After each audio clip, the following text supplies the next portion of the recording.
right, and take questions. Cam Kelly, Devin Neal.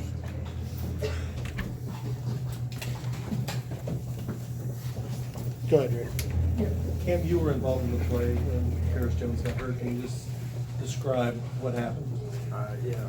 We're in the cover two. They threw the flat to the running back, the little flare route, and it just opened up for me to go make the hit. And I guess maybe he lowered his head or tried to go low. I went low too, and it was a big collision. And shoot, I guess the ball came out too.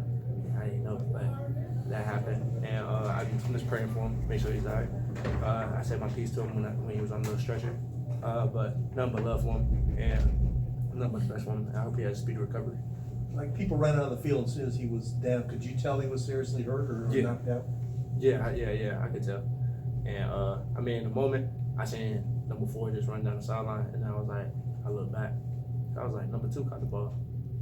I was like, so why 4 has the ball? And then that happened. So then I realized that he was down for the count, and number prayers up to him. Michael. Devin, huge interception by you.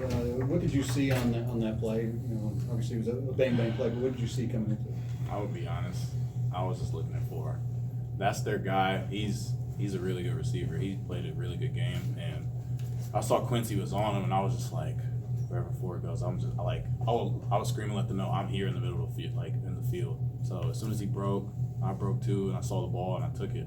I was like, in the moment, I was like, wait, I just caught the ball. I was like, oh, that was nice little play. Tom. This one's for both of you guys. You've had close games where you really had to dig forward against Indiana, Georgia Tech. Add this one to the list. What do you think it is about your team that you're able to kind of not lose confidence and still finish games?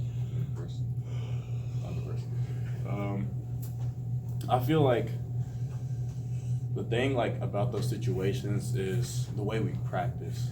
Like in practice, it's always like you get one chance to do it right or like it doesn't happen again. And I feel like that transfers over to the games because in practice you're stressed out. You're like, I gotta make this play. I can't let them catch the ball. And in the game, of course, you're gonna feel the same way. It's a stressful environment. One play, no do-over. So I feel like just having that situational awareness in practice and it translates to the games is really beneficial to our team overall as the season's been going. Well, yeah, I second that motion. It's the way we practice.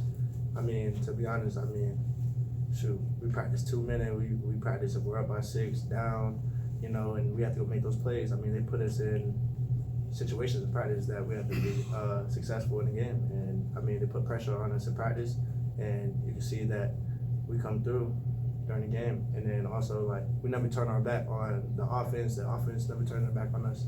And I think that's like the best thing about this team. We play for each other, and you know, it's the next play after a big play or after something doesn't go our way, we erase that and get back on the field and play our ball. This is for both of you guys. You know, defense had started the game playing so well.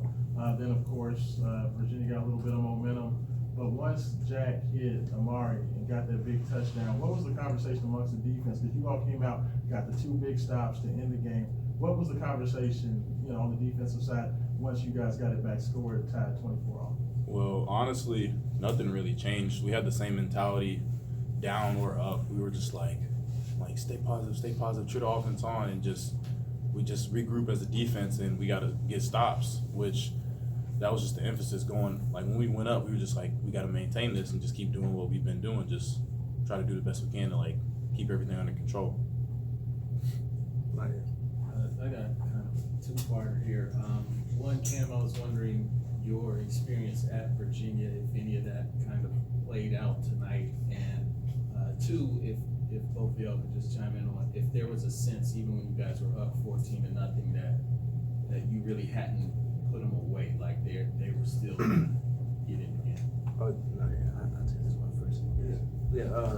Nah, definitely. I mean, I know these guys pretty well. I spent the whole spring with them, and I definitely knew like what they wanted to do and their emphasis of who they wanted to get the ball to and all that. And I just went out there and played. But I mean, to be honest, yeah, I know the guys pretty well, and the routes and stuff. I mean, Malik got me one time in the zone coverage, but hey, we're not gonna talk about that one. But nah, shoot, what was the second part again? Oh yeah, put them away. Yeah, so nah, when we were up 14-0, I was yelling on the sideline, man, hey, all gas, no brakes, because that's a team that puts like teams like us in the dogfight, as y'all seen. I mean, to be honest, I seen them beat Carolina. You see that, and you see them go toe to toe with Miami, and then shoot, we knew they were gonna give us their best. I mean, who wouldn't? You know what I'm saying? They had nothing to lose, and also them boys stay positive. They play for one another, and shoot, I'm just glad we play for one another, and our little momentum took the dub. Two more. For both of you guys, specifically on the defensive side, you guys have dominated going into this game. To face adversity for the first time in a couple games, is that almost good for this team to kind of open the eyes, knowing that there are teams ahead that will put their best out against you, kind of as you guys touched on in the previous question? No, that's very good. I feel like you don't want to cakewalk through the schedule, you know? You need, how do I put this? You need bad things to happen to, like, build that character for your team. So I feel like little moments like this really builds our character as a defense, gives us a backbone, you know, builds us up in many different ways that we wouldn't get if we didn't go through this.